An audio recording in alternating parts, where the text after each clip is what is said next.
Assalamualaikum warahmatullahi wabarakatuh. Selamat datang di pelatihan KN MIPA Perguruan Tinggi untuk mata kuliah analisis kompleks. Nah, sekarang untuk pertemuan pertama, kita akan membahas mengenai konsep bilangan kompleks. Nah, bilangan kompleks itu sendiri yang nantinya akan saya simbolkan sebagai Z.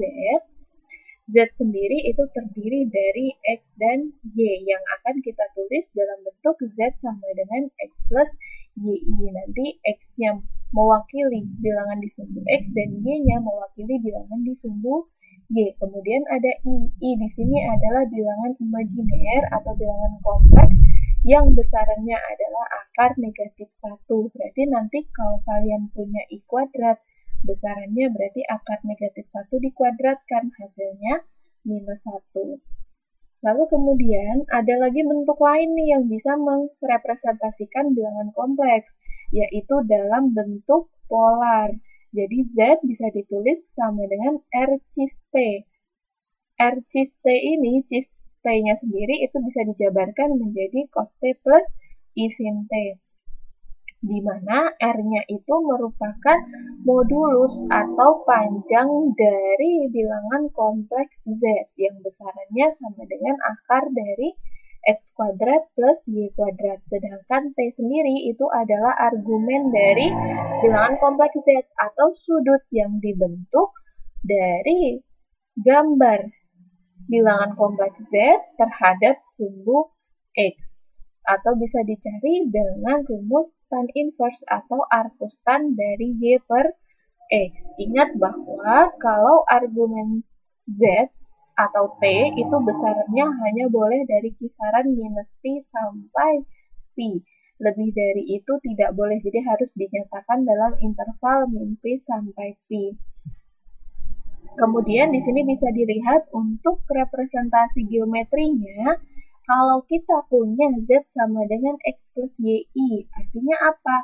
Ya sudah, X-nya itu bilangan di sumbu X, nanti besarannya berapa. Kemudian Y-nya bilangan di sumbu Y, besarannya berapa. Nah, dari titik tersebut, itu kita buat resultan dari 0,0 sepanjang. Nah, disitulah yang disebut dengan R. Lalu sudut yang dibentuk dari sumbu X, itulah yang kita sebut dengan T atau argumen dari bilangan Z. Selanjutnya ada lagi fungsi eksponensial untuk bilangan kompleks. Jadi kalau kalian ketemu dengan E pangkat Z, ingat Z tadi adalah X plus YI. Jadi bisa dipisah menjadi E pangkat X dan E pangkat YI. E pangkat YI-nya itu adalah cis Y. Jadi cis Y berarti cos Y plus I sin Y. Kemudian, apabila X-nya 0, artinya kita hanya punya E pangkat YI saja, itu jadinya cis Y, hanya cos Y plus I sin Y. Kemudian ada lagi aturan pemangkatan. Nah, kalau kalian pangkatkan si bilangan kompleks X plus YI itu kalian buat pangkat banyak, penjabarannya kan akan sangat panjang. Di sini bisa dipersingkat dengan penggunaan bentuk polar saja yang kita pangkatkan, sama saja hasilnya. Jadi kalau kita punya bentuk polar R cis T pangkat N, itu sama saja dengan R pangkat N kali cis N kali T. Jadi lebih mudah hasil pangkatnya dibandingkan harus menjabarkan X plus YI pangkat N. Nah, sebagai contoh soal yang berkaitan, di sini saya ambil dari Onmipa PT tahun 2016 bagian 1 nomor 1 ya. Disuruh menghitung bentuk yang seperti ini. Nah, tadi saya bilang kok di sini ada pangkatnya besar sekali, ini juga besar, berarti yang kita rujuk adalah bentuk polar. Nah, sekarang kita cari dulu bentuk polar dari I-1. Bentuk polar dari I-1 berarti kita butuh apa? Modulus dari ini dan argumen dari sekian, gitu kan? Nah, silahkan kalian gambar dulu dalam bidang XY, berarti X-nya di bilangan min 1, Y-nya di bilangan 1.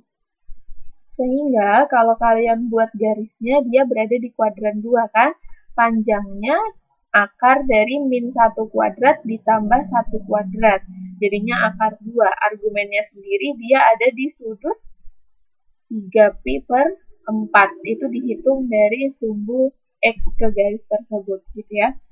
Nanti coba digambar, ini caranya. Nah, kalau sudah, kita masukkan ke I-1 pangkat 49. I-1 diwakili oleh akar 2 cis 3 pi per 4, pangkat 49. Kemudian di sini ada cos pi per 40 plus I sin pi per 40.